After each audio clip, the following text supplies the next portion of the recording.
Alright, this is a walkthrough of activity 12-2 doing the obverse of what we just did, whereas we backed up files. Now we want to restore from what we have backed up from the archive we created. And you'll notice that something has been added once we get started. Just like I alluded to in 12-1, we're going to go ahead and say start. We'll say run, and we're going to say ntbackup.exe. That's going to start the backup utility, just like I showed previous. It's the actual program. The icon is just named what it's named. We want to go back into advanced mode. We're not going to use the wizard. And we're going to use the advanced version to give us all functionality.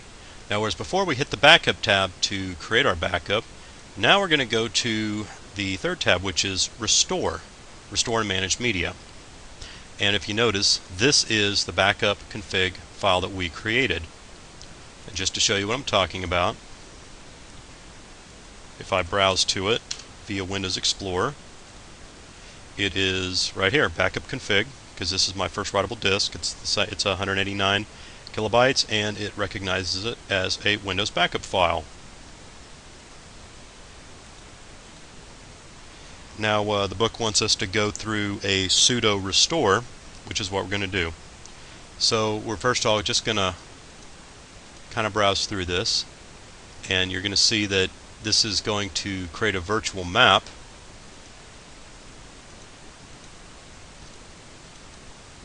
of the backup file. By double clicking, we can drill a little bit further down.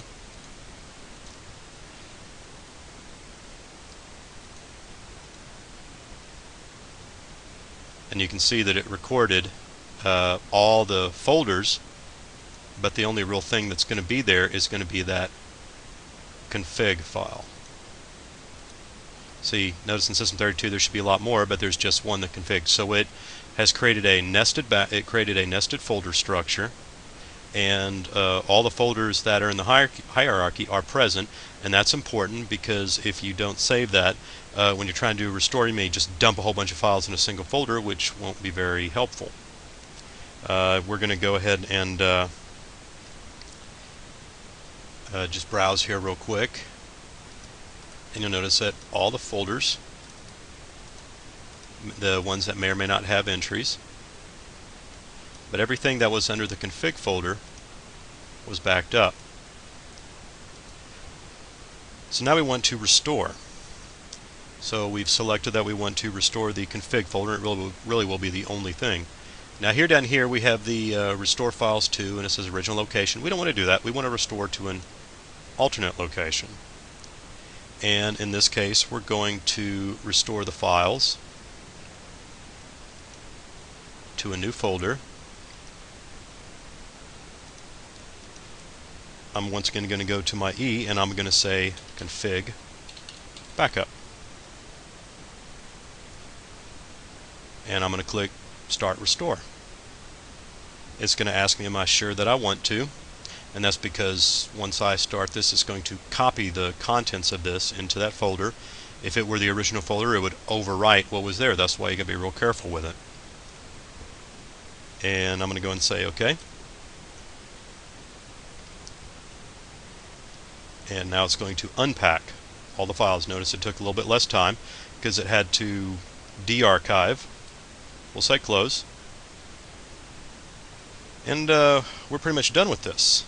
And I'm going to go ahead and just minimize this and show under RE our config backup folder. And you'll notice that that kind of is our C.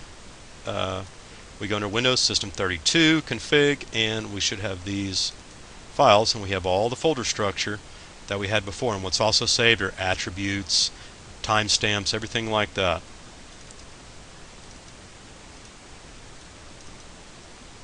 And any files in here will correspond with any of the files in the original archive on that date and time that you created. Any changes after then, unless you have an automated backup, a scheduled backup, this is just a one-shot deal. Why is it important to do what the book is telling you? Because when you're doing restorals, you want to restore to an alternate media. You want to restore to an alternate location, especially if you're dealing with system files that you're restoring on an active server. overwriting files while the server may be doing something can be very dangerous, and it can make it unstable, especially if it's an older backup. And it might overwrite old system files that have been patched. That can create some situations. So that's why you want to be very careful and test your backups first. You can also use this as a very handy way of just testing backups. You can take your file that you backed up, your backup archive, restore it, and you can then test it to the original and see if your backup may be corrupted. Maybe you have some corruption on the files. This will become real important when you want to test incremental backups. This concludes our walkthrough of activity 12-2, restoring files and folders using the backup utility.